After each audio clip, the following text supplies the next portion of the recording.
Hi, welcome to Dungeon Dyslexia. My name's Adrian, and I am joined tonight by Robin J of Cozy Hello. RPG Reviews. Hi, welcome. Hi. Thank you very much. I don't know what's more exciting, to get your top 10 or to finally see your face. I do have one. People didn't believe me, but I do have a face. For those that don't know Robin, which will be a very small minority of people, I'd imagine, on YouTube, Robin does the amazing Cozy RPG Reviews channel, which is predominantly solo games. You do some other games as well that aren't quite solo, but it's from that No particular restriction there. That just small indie and sometimes solo games. So, top 10 solo games. How have you got on sort of putting your list together? It was really tough, and I only finalized it a few hours ago. No, that's cool. That's cool. That's cool. How did you do it? Was it process of elimination or? Okay, so I actually, because I'm like this, I started a spreadsheet with a lot of the games that I played, and started, as I don't usually think about this. I don't usually like to rank games against each other. Yeah. Because different games are for different things, for different moods. Yeah. And so there's not usually a good reason to rank them against each other. But I started thinking about what I look for in games, and doing giving them multiple categories and a kind of score out of 10 for the kind of things that I look for in a game, and then average them out, and was surprised by some of the answers. But then I have cheated for a couple, and I guess we'll get to that. So I use PubMeeple. PubMeeple is a website that you basically it ranks books. There's anything you can rank. So you basically put it in, and however many solo books it had in there, and it basically went, you've got like 50 odd things, and then you just choose two, and right. Then it then gets rid of those, and then it brings in another two, and it just keeps doing. Then it tells you at the end, this is your number one. And I went, do you know what? I'm sticking with that. I want to pick up some of the comments before we get into it. Yeah, I was just looking at them. I saw M. Kirin's here, who reckoned I had a cat's face. Number 10. So yeah, do you want to give us your number 10? All right then. Okay, so number 10 for to establish the fact that I'm going to be cheating during this. Okay. Number 10 is not necessarily a game, but a system. And that is the Carter system. Are you aware of the Carter system? No. This is why I wanted to talk to you as well, because I just knew you'd have this a wonderful array of top 10. I got a game out to kind of represent it. Oyasumi Wonderland, by Bright Palette. So the Carter system is usually found in solo journaling games, but I reckon is one of the best systems for exploration in all of TTRPG space. And the essence of it is that you lay out a grid of cards, playing cards, and you place a token on your grid and move around just like you might with a hex map or something. Yeah. And instead of generating what you find at this coordinate, you flip over the card, and the book tells you or gives you a prompt as to what you find there. And because it's already on the table, you really do get a sense of discovery. It's not generated, it's already there and waiting for you to discover it. And so, yeah, I picked Oyasumi Wonderland that I've been playing a little bit of recently, and you can see how this one lays out the cards. Like that.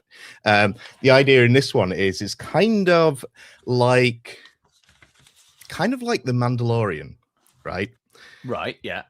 The Mandalorian, but cutesy and weird and surreal.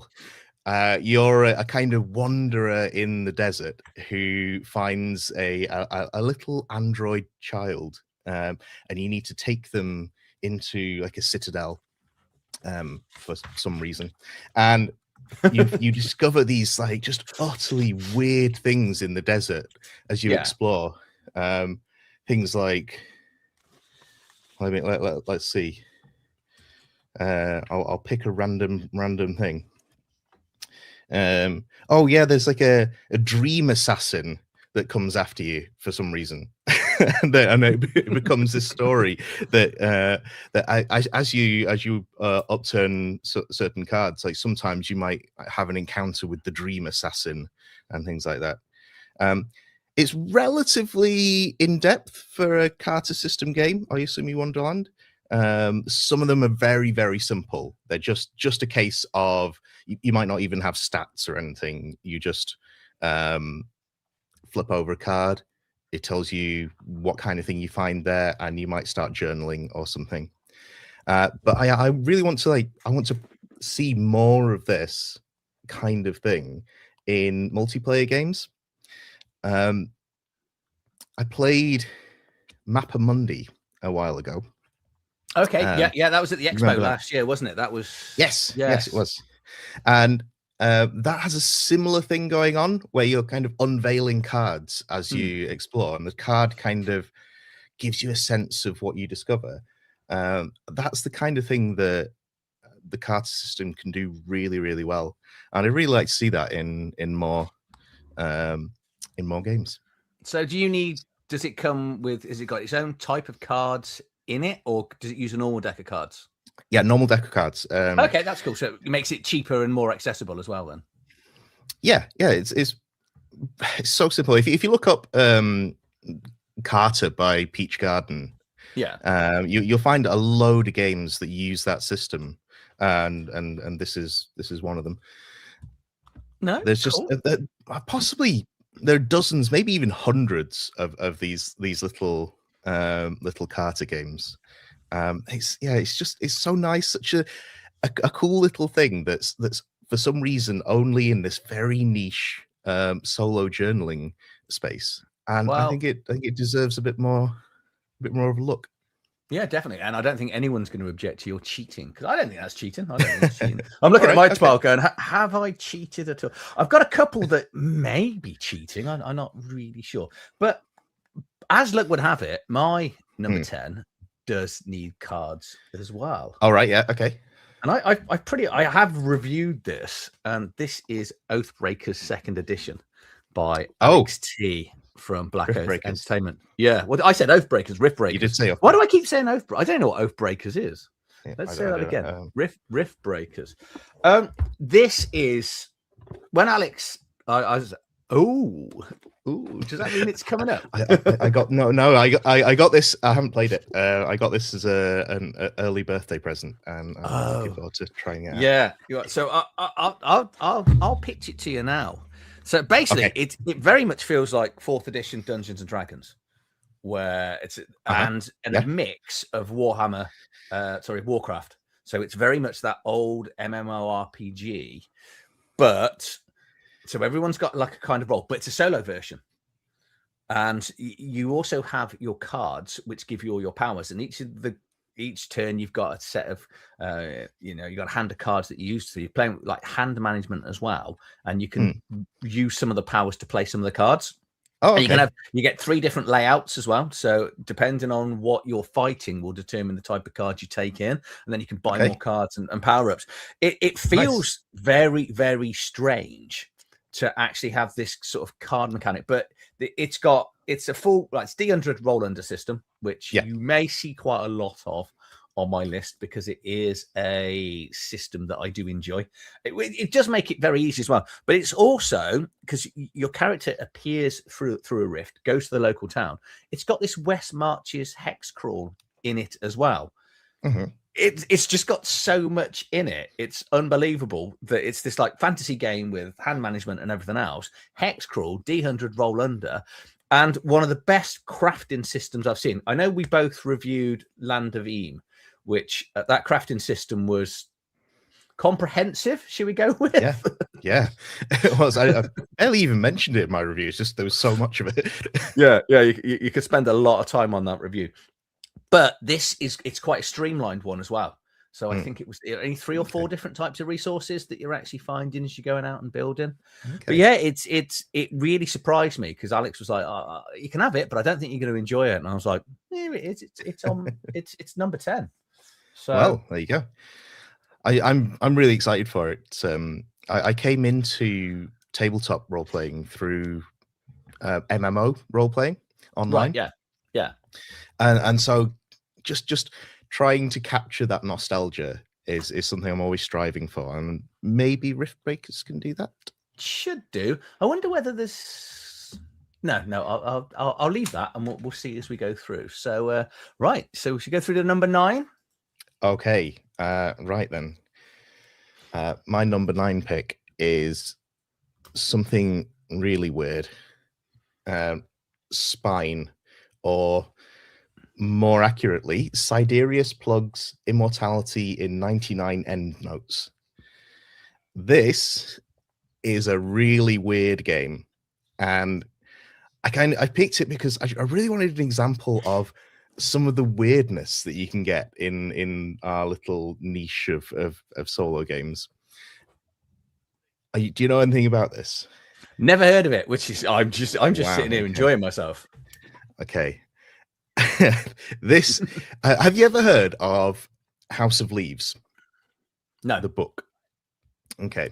So House of Leaves was a book about a book about a book about a film about a house or something. Right. Okay. It has so many layers of meta narrative going on. That the story's told through people annotating various manuscripts and notes and things. And the idea of that kind of genre of literature is that as a reader, if you're putting more effort into reading it, you get more of a sense of immersion in the fiction. That's the idea, the theory, at least. Whether that works for you, that might be up to you. But this does the same thing in a sort of RPG way. There is a debate about whether this even counts as an RPG, because you don't have any stats, no dice or anything like that. None of the traditional things that you might consider a role-playing game. But this is a game about a book, about a series of books that are sort of about how a book can capture the essence of a person, about capturing the soul. And it's so unique and so weird. If I just flick through without giving too many spoilers, hopefully you'll see some of the weirdness going on the pages, and how you might need to read upside down text or maps. This is a game that wants you to wreck it. It wants you to draw a note on the pages. And the basic idea is that you read a page, and each page has a number of footnotes that have been left there by Siderius Plug. And you go to the footnotes section towards the back and pick one of the footnotes that seems interesting to you, and it gives you a prompt as to what to do. And one example, my first prompt that I picked was to smash the game so that it actually has a hole in it. Oh, I couldn't cope with that.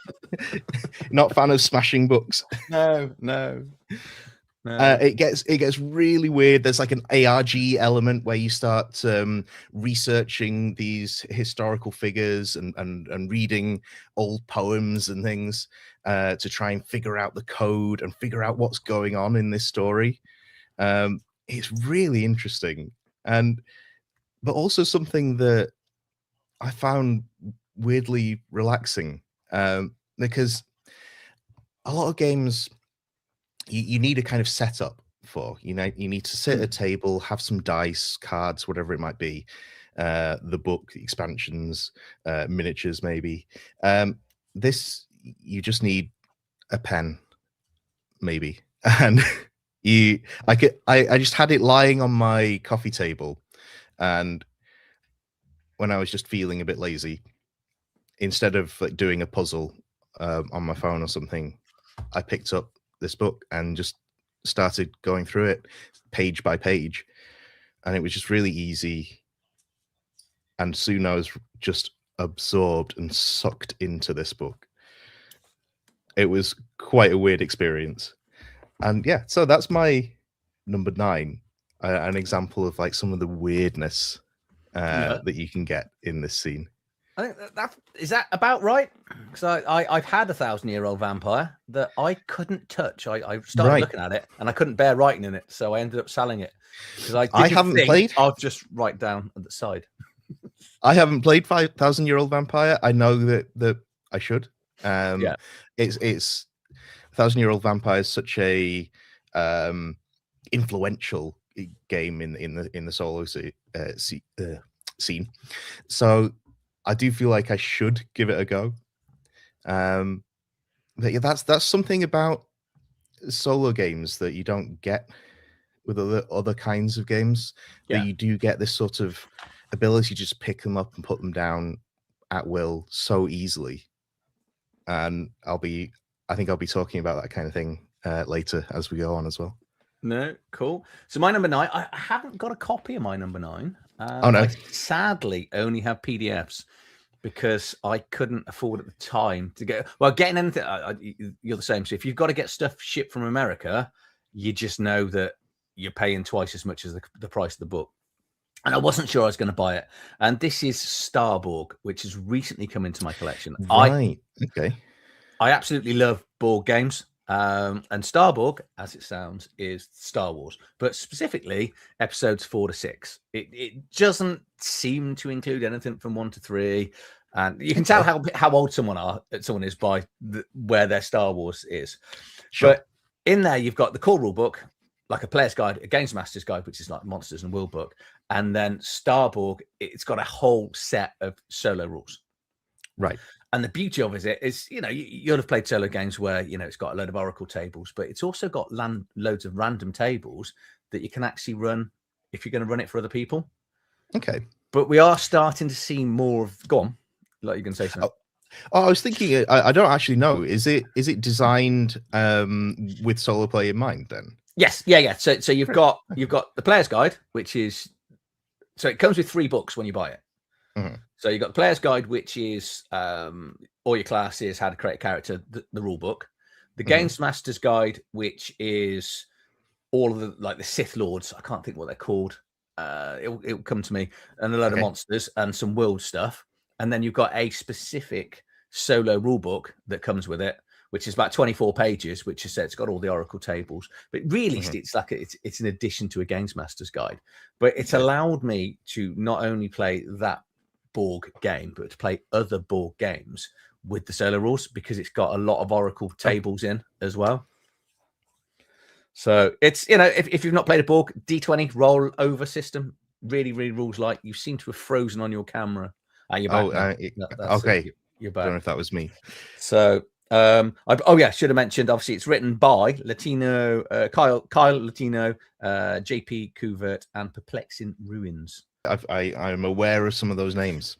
Yeah. JP Couvert has got a big channel and is quite a prolific writer. So this was the first venture. I hadn't actually heard of him when I picked this up, because I only found out that Starborg existed probably 6 weeks ago. No one had told me, which I think is rude.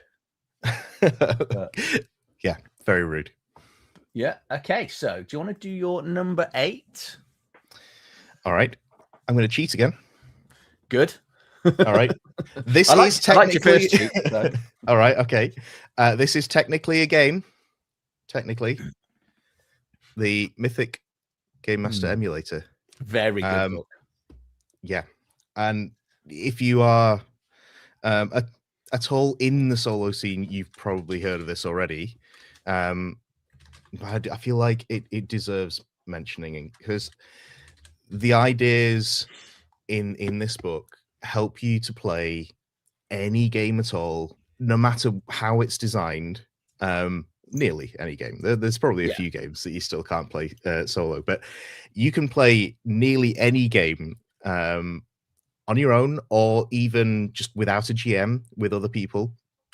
You can play it without any prep, without any time invested beforehand at all. Just pick up, play a game, whatever kind of game you want to play.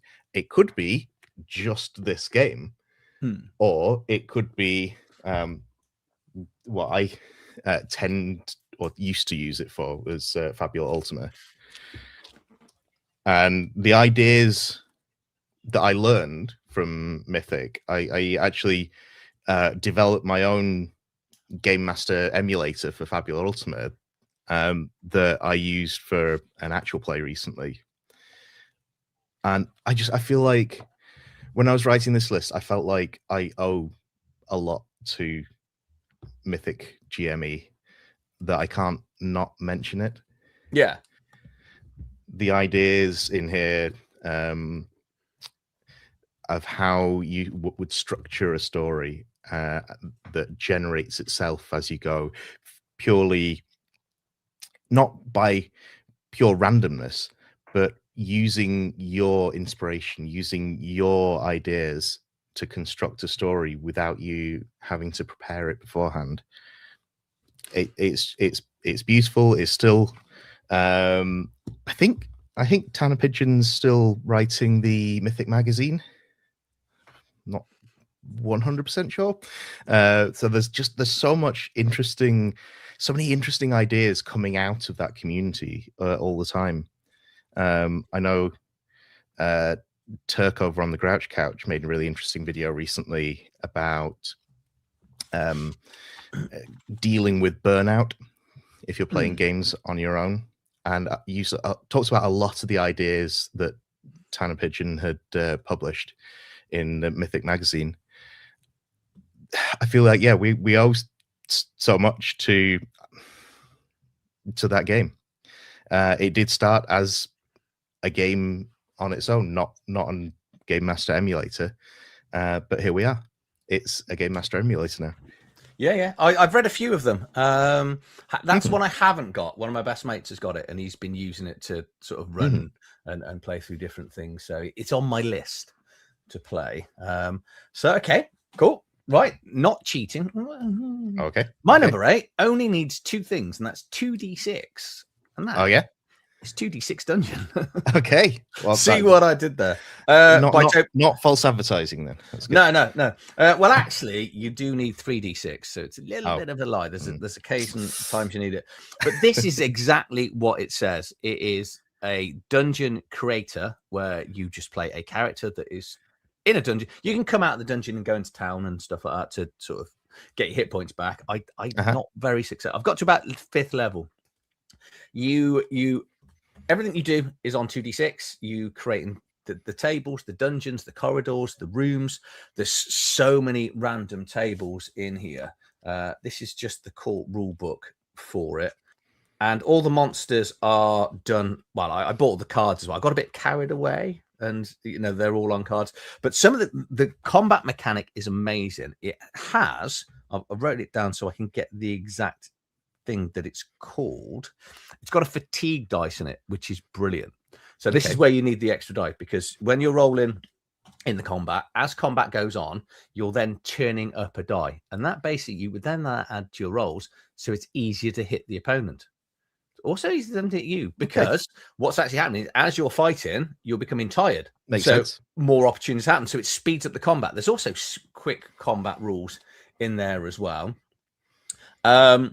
It also allows you to manipulate dice, which not enough D6 games do. So when you do things, you can have a skill, where so if you roll a 4, you can pip it up to a 5 or a 6 if you want to, depending on your skill in it.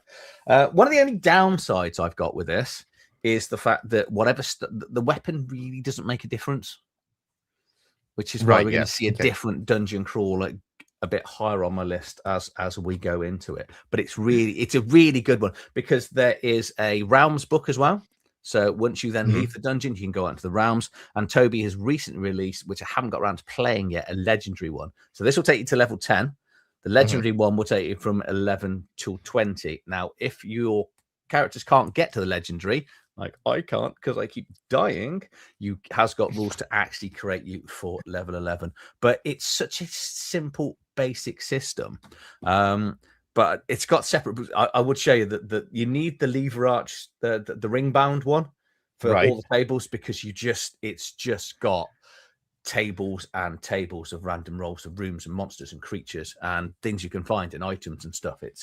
It's absolutely brilliant. And this actually is the first thing I ever soloed. This was what started me off. Ah, nice. So yeah, that's my number 8. Awesome. I don't generally go for dungeon crawly games. So I feel like there's a whole world out there that I'm not super aware of. Looking at my list, seeing a theme. There might be some. I figured there might be. Yeah. So I'm happy to learn. Yeah. Okay. So number 7. All right. Okay. Number 7 then. You know what? This kind of is a dungeon crawling game in a way. It is Colossal by Nick Angel. This is such a good introduction to solo gaming if you and especially for more of the creative writing aspect of solo gaming. If you're not sure about what kind of game to play, just play this. This it has a lot of the familiar elements of RPGs. It's got those kind of overworld adventures. It's got some stats, sort of things like that. But it's also about just drawing cards, getting a prompt, and deciding how you want to resolve that situation, which is a very solo role-playing thing to do. And it's such an interesting setting. If you don't know, the whole world is inside a gigantic castle, where rooms are the size of continents, and the idea is you want to explore and reach the parapets and go upwards and see what's out there, if there's anything outside the Colossal. It has this kind of like weird stone punk aesthetic, if you don't mind me using the word stone punk, but it has this such a unique look, and feel to it, where you'll encounter these like rooks, they're called walking castle constructs that will attack you, and gargoyles in the rafters that will snatch you up and take you up there. It's so interesting, so much fun, but has those familiar RPG elements of this kind of a dungeon crawl, of this traditional overland adventure, and just introduces you to those more solo-y journaling elements really, really well. And even if someone's has never played an RPG before, if they're curious about it, but maybe are a bit nervous about joining a group or something, you could say to them, well, come and play this with me, and you'll get an idea of what these games are like without a lot of pressure, without too much complexity. No, I think it's a really good introduction. Yeah, it's great art as well. It looks really good. My number 7, I think you've reviewed this. I think. Okay. Which is by Juan Bastin Bustamante, which is Morkin. Yes. I can't remember whether you enjoyed it, but I bloody love this. Oh, that's good. I absolutely love this sort of the kind of game book aspects of it. Yeah. So in essence, it's a hex crawl. You've got 30 days. It's based on a computer game, Lords of Midnight, which was from 1983, I think, on the Spectrum. But you've got 30 days to get across a map, make friends, get people to help you to destroy the ice crown, actually get into the ice fortress and destroy the crown. And I have managed to do it once. Really? Actually completed it. It's oddly something I don't like, which is white with black writing. Right. Okay. Because this is silver, it really stands out and looks good. But when you get into the artwork in here on the stuff is absolutely amazing. for the creatures. But again, it's D100 roll under. I may have mentioned that I like that system, but it's got what I think there's 100 odd unique locations and areas. It's just, and it does the monsters really well, because I think we're all aware of Dragonbane, how the monsters, you roll a d6 as the game's master and it just randomly decides based on the dice roll the attacks. This does that as well. And he actually emailed me yesterday seeing if I want a copy of his next game that he's got coming out. Yeah, I heard about that. Oh yeah, I'm gonna guess you've probably had the same email as well. But this is such a dark, horrible world. But each day is divided into 4 things, and you've got that horrible decisions to constantly make. You've got to sleep every day, so you've then got 3 turns per day and only 30 sort of days at all to actually get it done. And it's tough. This is a very, very tough. And I'm quite an idiot when I play Celes. Yeah. I may have slightly cheated on a dice roll because I was so near the end, and I was like, I don't care. You know, you just go, because I know I'm cheating, only cheating myself. That's but fine. I kind of want just that feeling of euphoria that you only get by actually achieving it. But now I want to go back. I've got to go back and redo it and play it properly. Well, not properly, but see if I can actually do it again, because there are a couple of trying to because I thought it's going to be quite, you wouldn't be able to play it multiple times because of the way the hex crawl map works. But there's certain NPCs that you need to find. Well, I found that quite beneficial, that aren't always in the same place, which is annoying, because they go, right, they were there last time, so if I do it again, you get there and they're not there. You're like, but that's what helps makes a game more replayable. I really struggled with the combat at first. I'm trying to remember exactly, but I was going through this combat, just this war of attrition that was happening, and thought, I'm going to stop and just figure out how many turns this is probably going to take me. And it was something like 72 turns to kill it would take to kill this monster. And that gets better with the companions and things. Yes. Did you find that a problem at all? That's the thing that I worked out after a few plays. It was like, you've got to, because the companions don't give you anything extra other than add into your stats and your abilities, and they because they don't fight.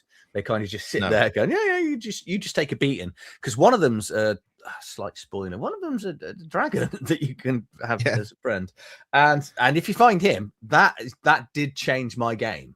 That was the most productive sort of playthrough that I had, and then it's once you've had him, but yeah, it's I was sad because I'd never played the game, and that black writing. So I was like, I'm not going to like any of this.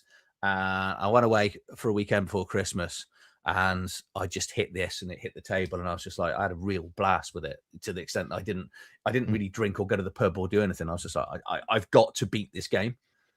I hate, when you become obsessed with something. I don't know if you I do. You get that. So that's my number 7. Okay, so number 6. All right. After saying that I don't really play that many journaling games, I picked a journaling game for my number 6, For Small Creatures Such as We by Anna Blackwell Games.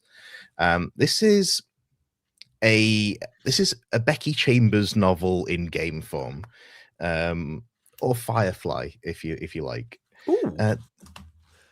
It's about the relationships between you and your ship's crew as you explore this region of space. And it's just so pleasant. Doesn't have the darkness that you might expect. Morkin does, for example. It's about just getting to know these people and going on an adventure with them. And it has this. It's quite in depth. In fact, it's very in depth for a journaling game. There's a lot going on with some tactical combat, sort of all kinds of like locations you can visit that have different missions and services and stuff like that. And yeah, it gives you this sort of Firefly-esque story so well that I keep going back to it. And I actually got somewhere another early birthday present, the 3 expansions for it, Love and Lust, which that's a shiny cover, isn't it? That might be really nice. might be reflecting my light a bit. Yeah. Love and Lust, which were I haven't played these yet, but hopefully expands on the relationships with your crew members. Yeah. Fauna. A lot of more creatures and things to discover, and ecosystems and what have you, and then more combat oriented one, war. I'm so excited to get into these that I'm definitely gonna do that soon. So yeah, that's my pick. No, for that's small good. creatures That's such good. as we. I was just looking down my list going, I'm very fantasy heavy.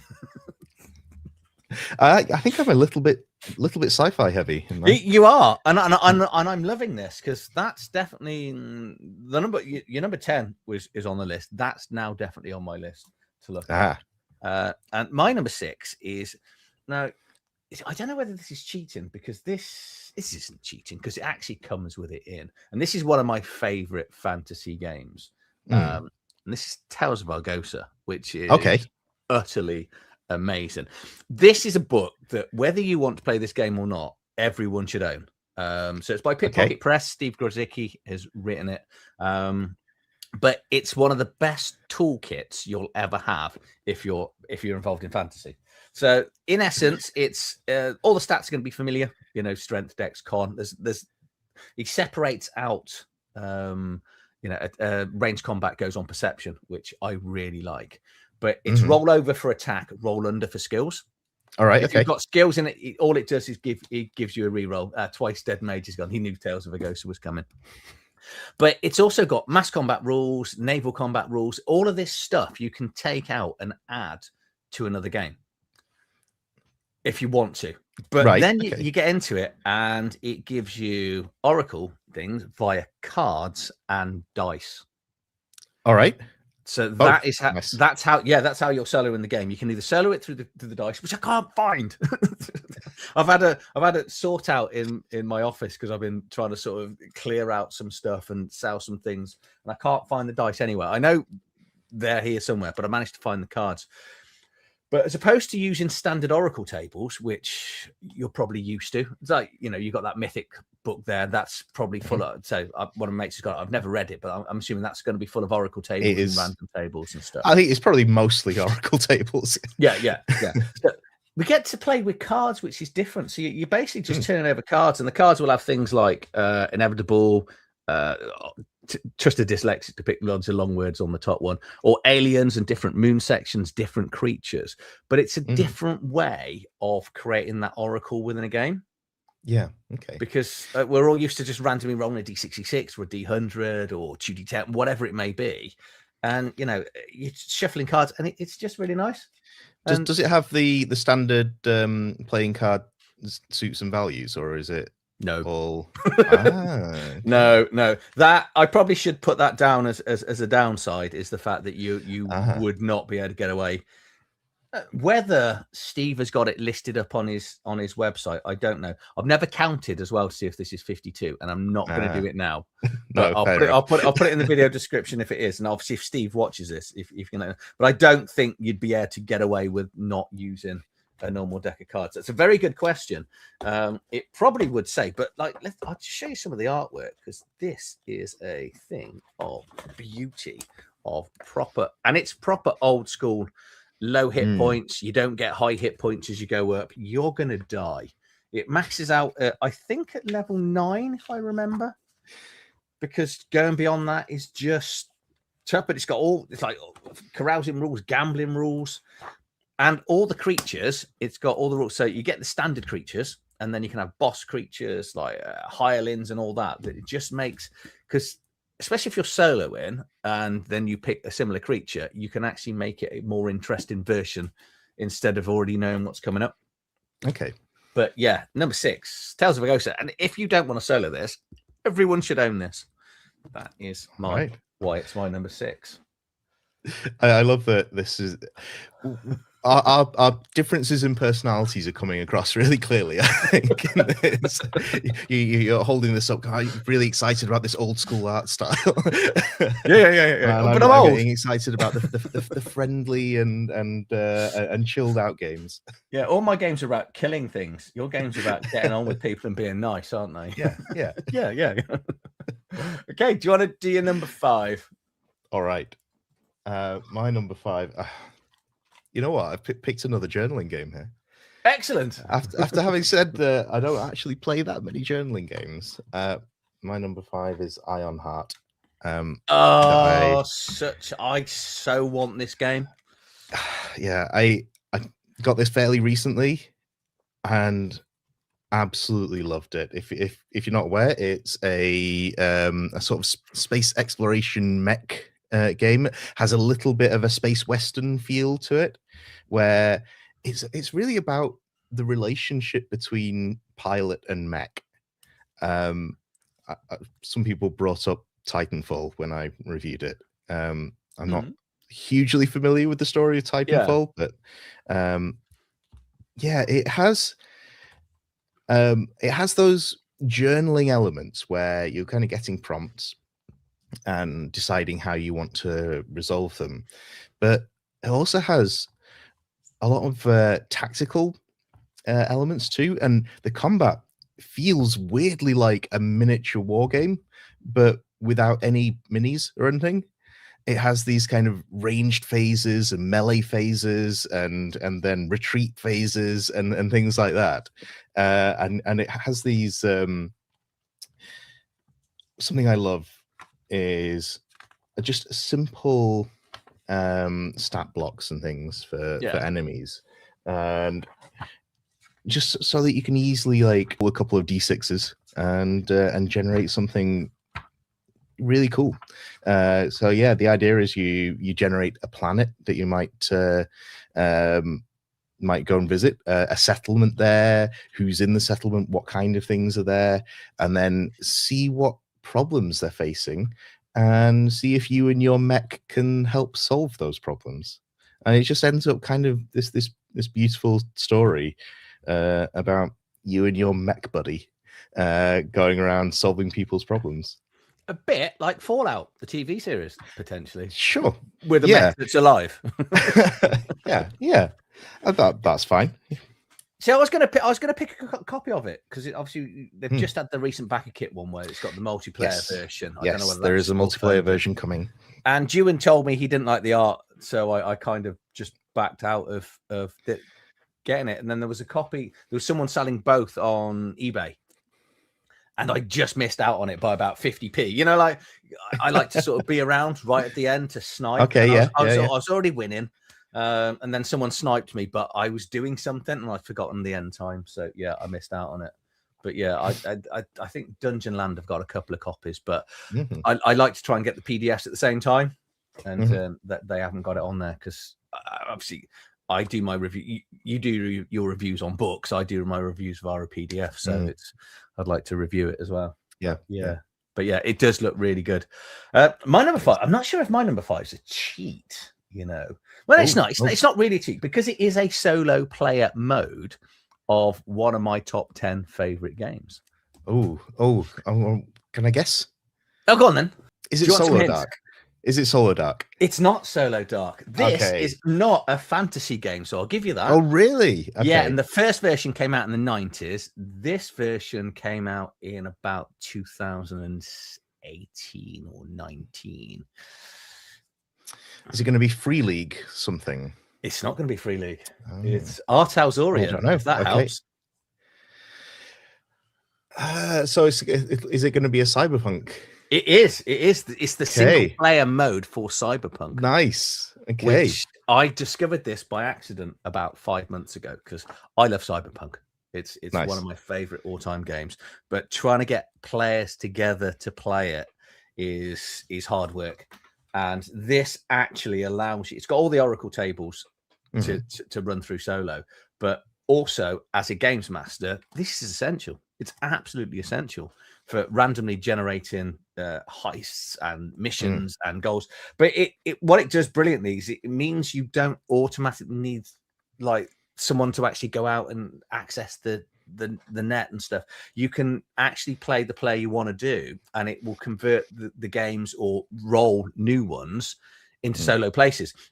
But it's got, when you actually get into, it's got about 80 pages of random tables. The problem is, like Cyberpunk, it just looks like this throughout the whole of the book.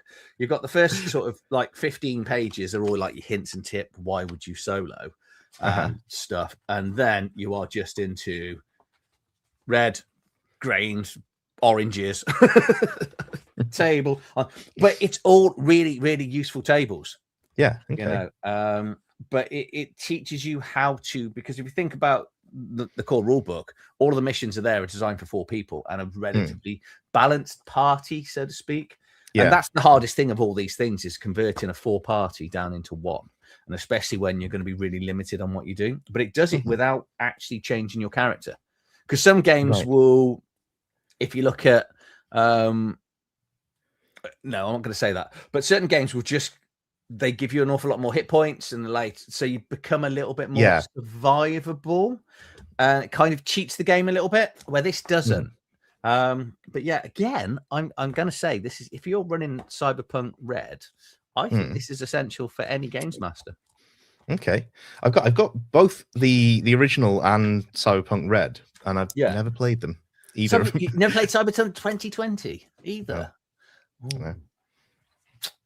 Ooh, you're missing out. You are missing out on a weird, badly written rule book that's worth, especially Cyberpunk Red. It's a terrible rule book.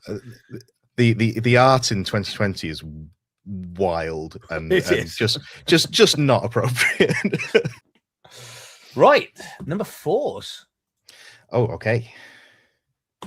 My number 4 then is my first solo game, Ironsworn Starforged. Nice. Sci-fi as well, not the fantasy version. Not the fantasy, specifically Starforged. Ironsworn is a behemoth, isn't it, in the solar scene, and I've never played it. I've only ever played Starforged, and this game taught me so much.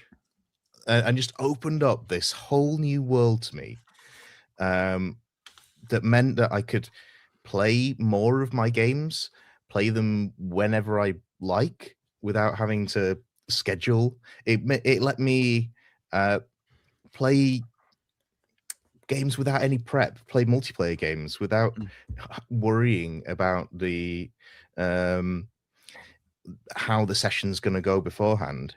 It gives you the confidence as a GM to just sit there and say, right, well, let's see what happens. And it was, for me, other people have that experience with the games, but for me, it was this game. And again, it's a sci-fi kind of space exploration sort of game, where one cool thing about it is that you build the world as the start of your play session. And so it leads you through these truths about what your world's going to be like before you build your character. There are some things that it's always going to be a ever so slightly dark-ish space exploration game in a new sort of frontier galaxy.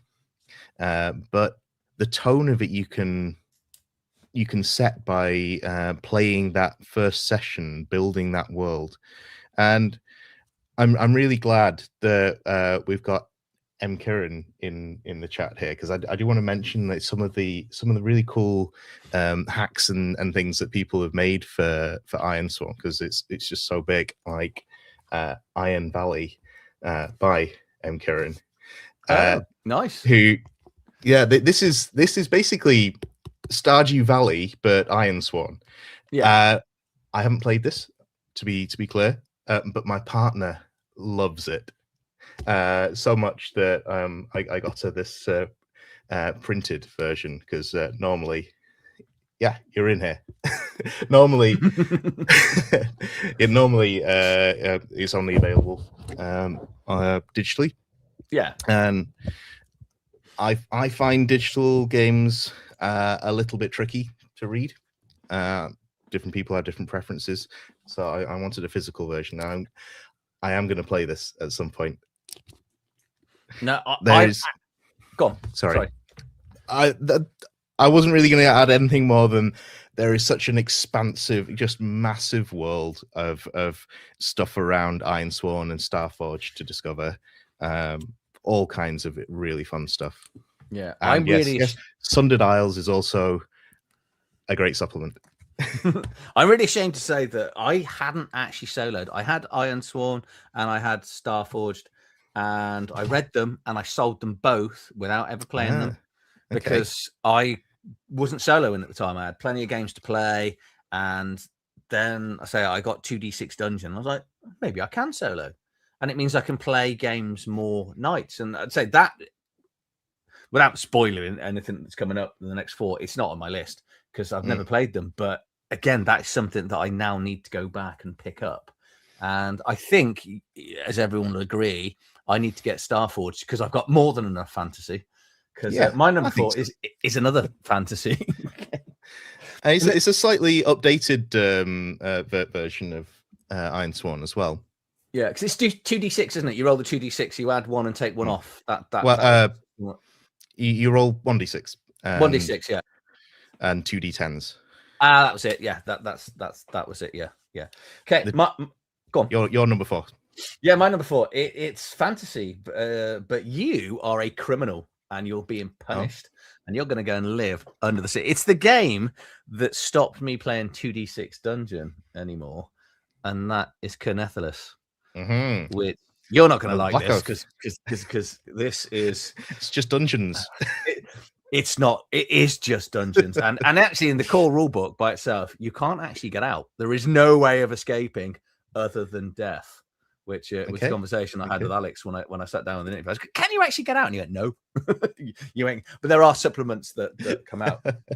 But yeah, it starts off with this wonderful table of the crimes that you've done.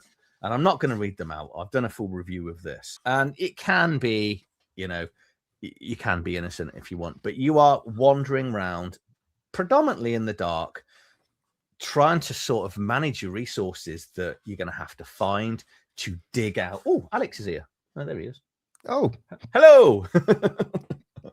Hi, Alex. He's like, you joined just in time. Yeah, you pick your 2 different classes, but one thing that I can remember when I did my review and people were like, what do you mean there's no range combat? There's no range combat because you can't see far enough. So that means every combat is in your face. You can't just sort of hide at the back and not take hits. There is a streamline in one of the rule books because like you said with Morkin, that you found that the combats can be quite slow.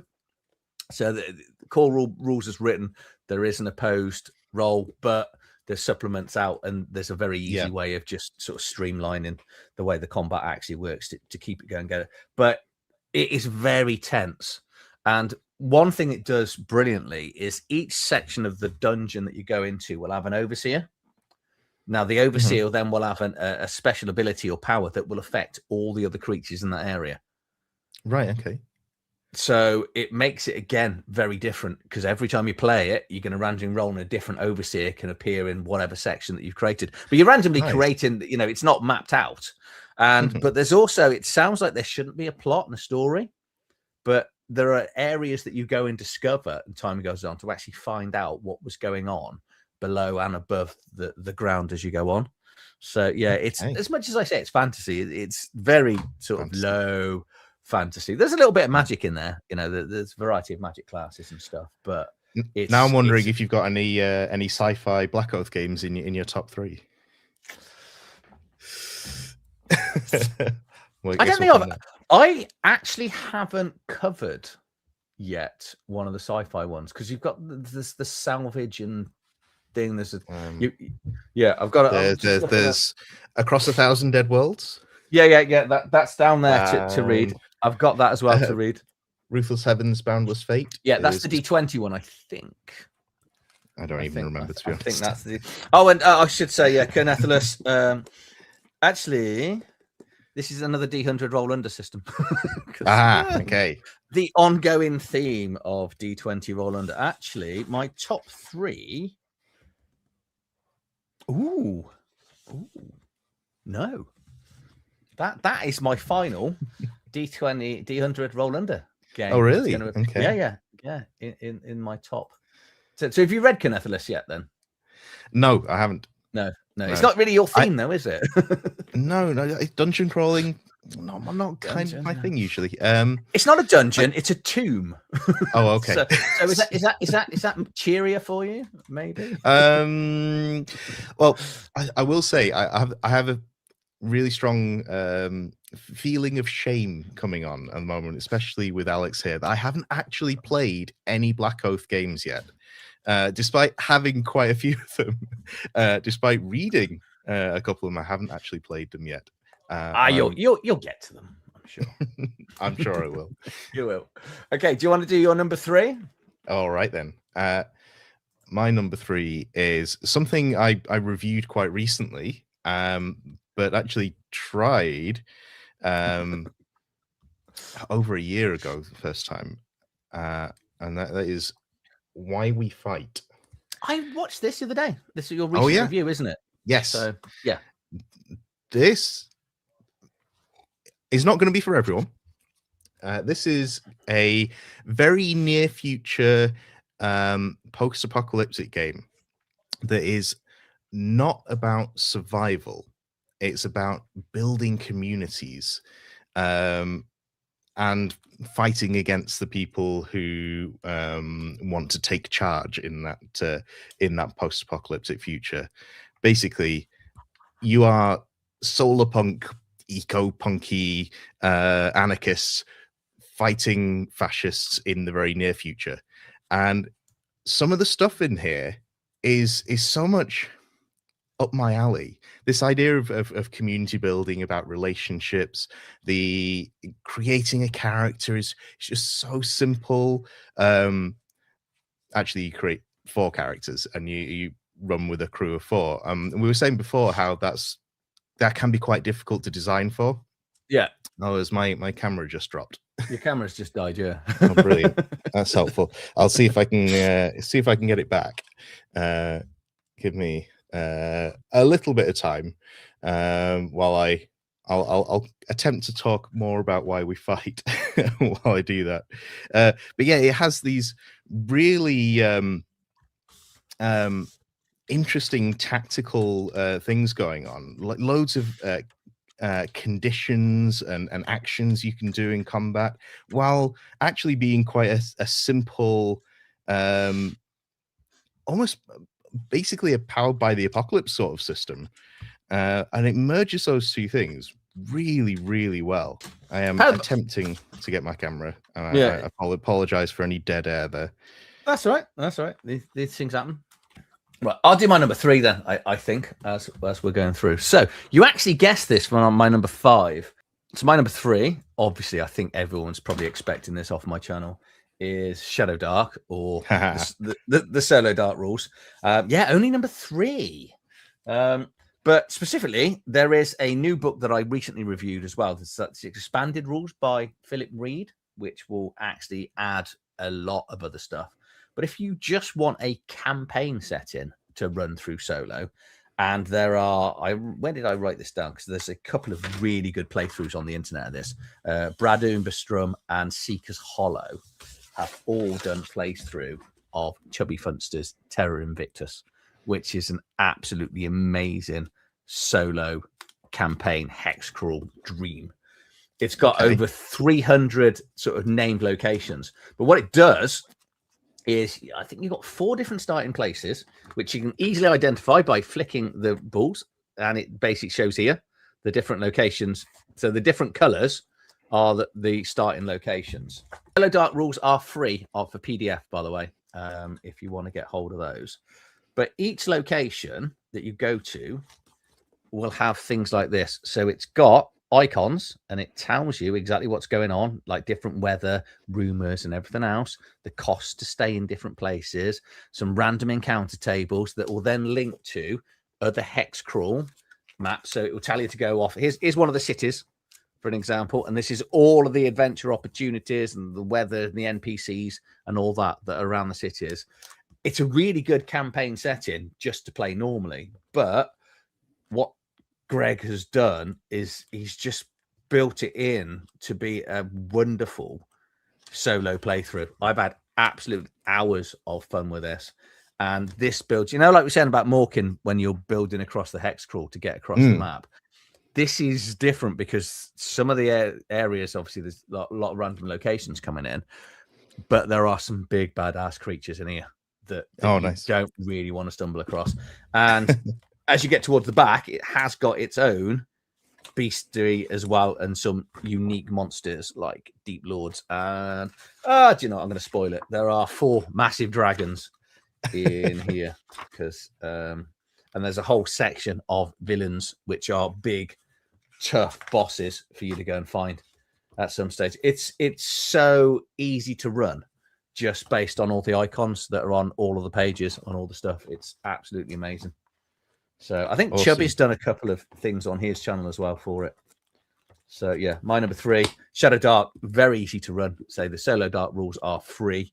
Go and grab yourself the expanded rules as well by Philip Reed, which came out about 2 weeks ago.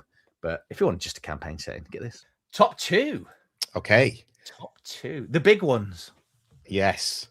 And this one is a game that was made for me. This is just a game for me. And I don't know how else to say how much I love it, but it's like it was designed for me. It wasn't actually designed for me, but it feels like it was really designed for me. It's right. Okay. Just a small point of disclosure here. I was sponsored to make an actual play of this game, Midnight Muscadines, by Pandian Games. But it is so my jam, and I'm saying jam here in a little bit of a punny way because this is a game about magical jams. This is it's a game where the world has been broken, where people killed their one of their gods, and the other main god they had to go to war with. They imprisoned this god, and the landscape has been plunged into darkness, which sounds quite sort of epic and dark for me, right? Yes.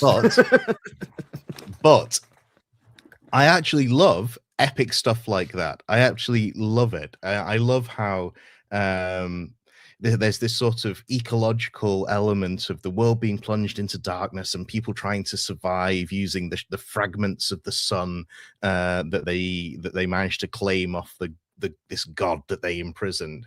And now they need to preserve that magic of the world that lets them live by going out and collecting some fruits, the Midnight Muscadines, to make magic jams that can preserve the magic of the world. And it's just such a beautiful idea. Just this mixture of, it calls it cozy dark. And I feel like it's just this perfect mixture of epic stuff with really chilled out, relaxed relationship building. You're just as likely in this game to hang out in a tea shop as you are to battle the dark servants of a chained god. That's this kind of game. That's what's going on here. It's really interesting aspect ratio as well, with this beautiful sort of I don't like the shape of the book. I do not. No. It's a little bit difficult to get on this on this aspect ratio, but yeah, it takes a little bit of getting used to. We'll admit, but it's going to stick out what's too far in on here? my shelf. Yeah, it is difficult to put on a shelf. I will admit. We'll admit to that.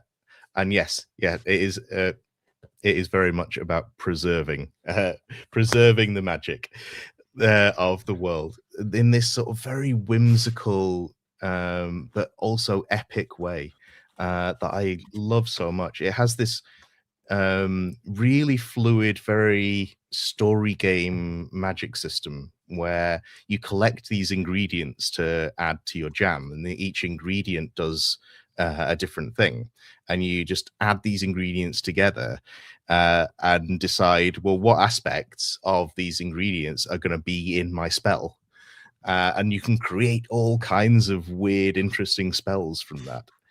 And it has some hex crawl elements, but also not, because you can also just in the towns and in the libraries and go to lectures, or you could go on a big adventure. There's just so much here that it's so perfect in tone for me, where I can have that chilled out relationship building if I want, but also I can battle massive monsters. I could go seeking these chained gods and these ancient mysteries. It has a very very Ghibli feel to it. Okay. And I say that quite deliberately, because I know that when people say something is a bit Ghibli, they say they're saying it's very twee and cozy. But actually, Miyazaki and Ghibli stories have this darkness to them, this element of ecological angst, where people are fighting the forces of nature, and that is what this that is what this book is about how people have done something terrible to their world, absolutely destroyed it, and you now need to go and figure out what to do about that. I love that game. I love it so much. No, sounds good. Mine's quite similar to yours. Mine is quite fantasy. There is an end of world coming. People need to go and destroy something. It's written by Shane Tomkin. Oh yeah? Yeah. Okay. It's one of my favorite games of all time. And that is the Strider mode for the One Ring. Okay. Which is absolutely amazing, because again, this is going down the route of allowing me to play my favorite games more often, which is one of the reasons I solo. I say loving the stuff you're talking about, specific solo written stuff, but the ability to actually get down. If you read the Moria book for the One Ring, it's so in depth. It's absolutely crazy. Wow. And I've managed to get my character to survive the whole.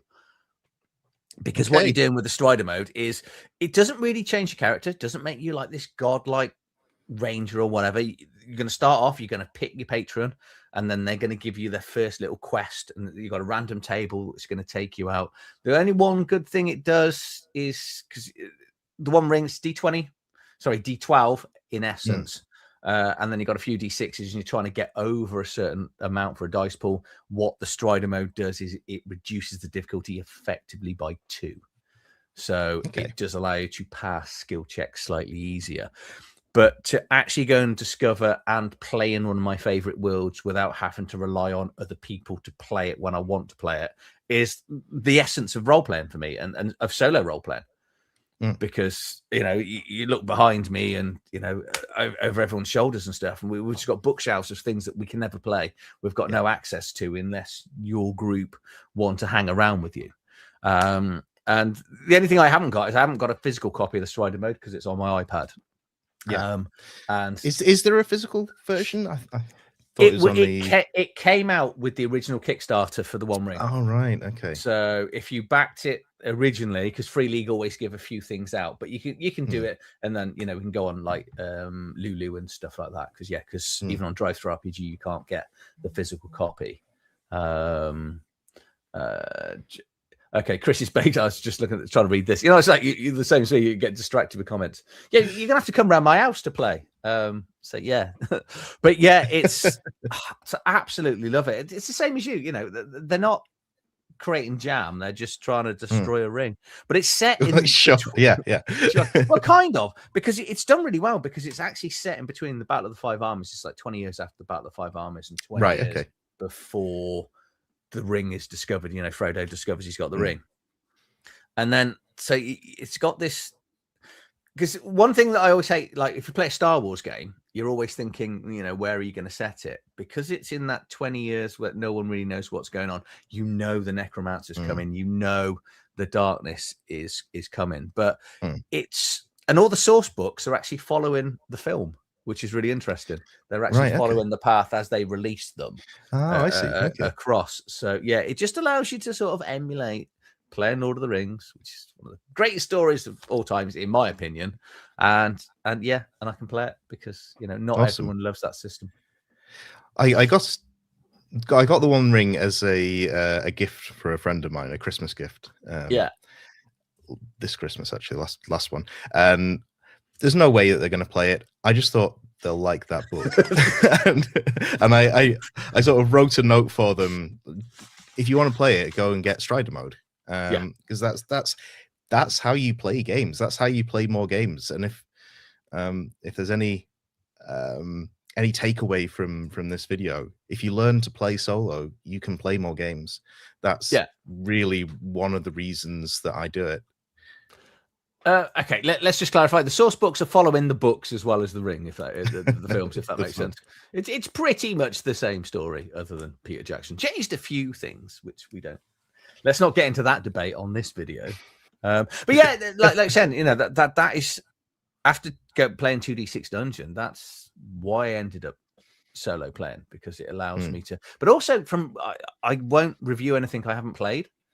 So you know, and to review something, create a character, run a few combats, work out how, and you can pretty much do everything from there. But then sometimes you just want to play a little bit more, you know, and go off and discover. So yeah, it's allowing me. But number one, we're getting to number one now. This is the exciting bit now. So this is your biggest, baddest, best game ever. Yeah. This is a tough one. Then it's tough to say that anything is the biggest, baddest anything ever. And like I said at the beginning of this, I don't like to rank games against each other. Different games are for different moods and things like that. But when I was ranking my games, I came up with this at the top. Astro Prisma. It's another sci-fi game. Okay, good. It is a sort of retro futuristic space exploration game with some very old school elements that you might enjoy. It's doing this old school thing where it's got the basic rules inside the cover, and then like tables at the back. That's a very Borg Shadow Dark type thing. Yeah, exactly. Yeah. I'm on board with that. And it has this sort of very retro aesthetic going through it. That's stunning. It is absolutely beautiful book, and just tickles my brain in so many ways. Not just for how it looks, but just things like whenever I come across a page, my reaction is, ooh, I like this. I like these classes. I want to play around more with them, or I let's see if I can find weapons. I like these weapons. Every game should do that. The arsenal needs to be draw, especially sci-fi games, so you actually get a proper idea of what the weapons look like. Oh yes, and an index on the back as well. Just so user friendly. It never occurred to me to put an index on the back, but that is just brilliant. Just a stroke of genius to put an index on the back cover. Yeah, I'm currently reading a book to review with the contents at the back of the book, and it's really annoyed me. Not the back page, towards the back. Before I get you. That is annoying. That's very unique, because most people want to use the back page for But that tells you exactly what's in the book. Yeah, and just there are so many like there's this whole mini game where you build your own spacecraft by putting together these parts and drawing them on a grid. There is so much here that I could go on and on and on about, but I feel like I haven't really said what it's about. And basically, it's about exploring a star system, this sort of hex map kind of setup.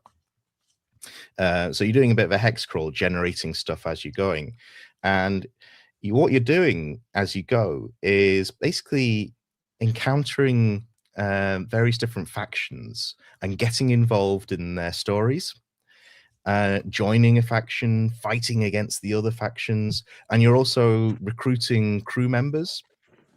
And it ends up feeling a little bit like Mass Effect or something, where you're encountering these interesting characters and doing their quests and what have you.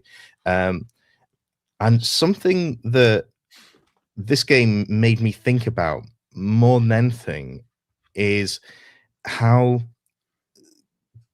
solo games in particular can be so much more complete than multiplayer games, in that they can have the content ready and waiting for you to discover in the book. And it's a complex idea to talk about, and hopefully I can explain it. But the way that as you go through this game, you'll be depending on where you are in the system, you'll be like rolling for what you encountered there, what kind of faction bases and things like that there are. But the content of the story, you don't have to make up yourself like you do in a traditional game. You don't have to prep a session like you do in a traditional game, but you also don't need to read an adventure. It's there ready and waiting for you. Everything is just waiting for you and ready for you to play at the moment that you get to it, at exactly the right moment. So there's never any pressure on you to do any extra work outside the book. All you need is the book, and you start playing. I hope that makes sense. Sold. I think everyone watching this is going, yeah, we'll have that. And yeah, this and looks amazing.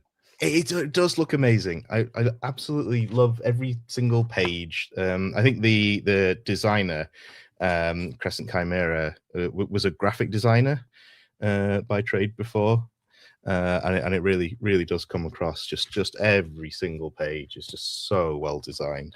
Yeah. So is it hard to get hold of because someone's just written? Right. Yes, it is.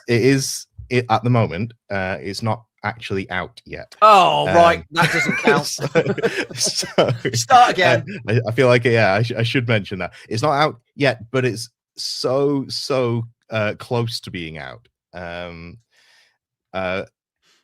Every couple of weeks, it seems like this is going to be the week that it's out to the general public. Was it a recent Kickstarter then? Was it? Yeah, everyone, pretty much everyone who backed it has got their copies now, which means that it should be available so soon.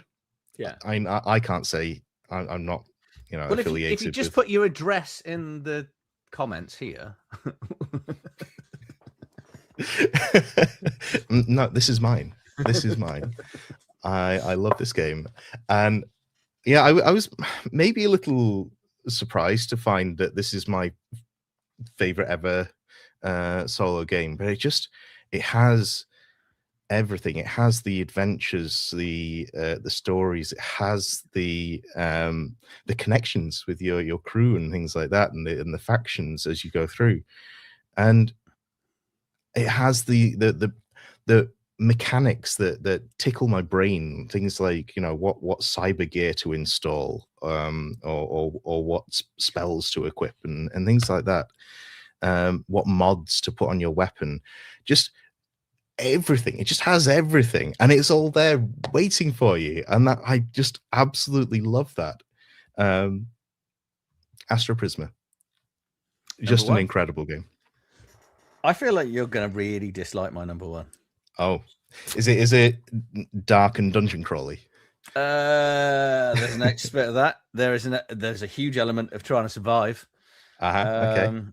So that it's based at the turn of the last century, the first century, 1000 AD, European timeline. Gods have descended. They've come down, started to destroy all of humanity.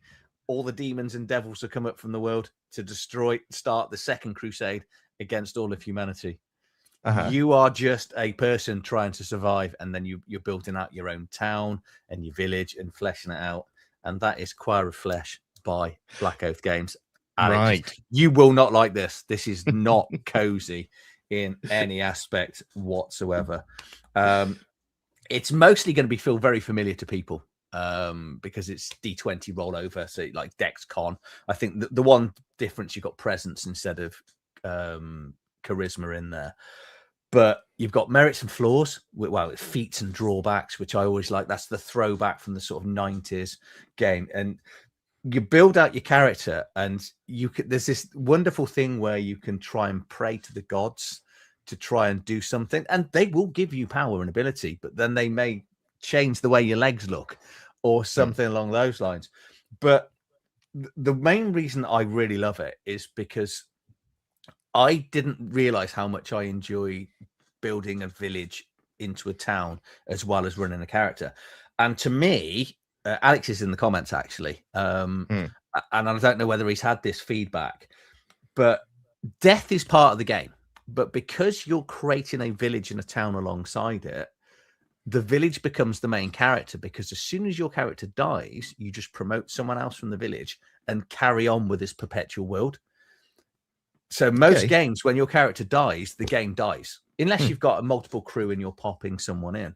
So I'm now playing this months on, and there's all these little puzzles called where I wrote it down here. I should have underlined the incursion bits, where they're specific areas that you go to discover more sort of lore about the world, what's going on. And it's got like this little, I class it as a mini game the way that I play it. I'm sure Alex will, don't call it a mini game, but it's like it becomes a separate part of the game, and then you have to solve that. And because there's 100 unique locations in there, each with its own puzzle and benefits and things you interact with as well, it's just endless. And it's not endless because there's 100 of them.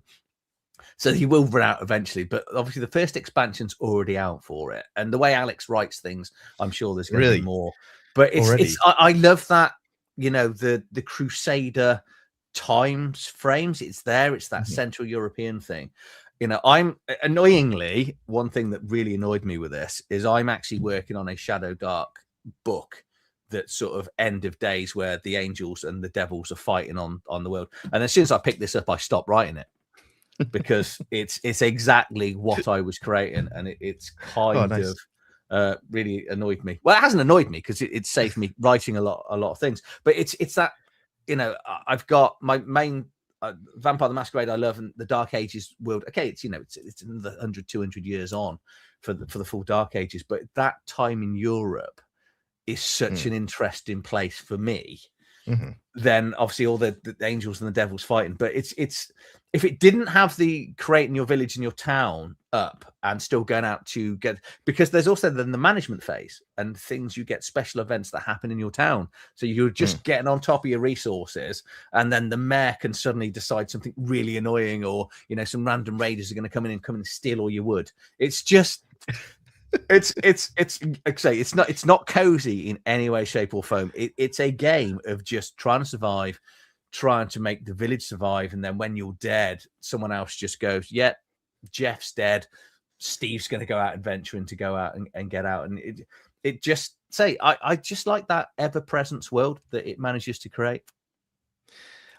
People have recommended it to me, which I know sounds odd. But for you, yeah.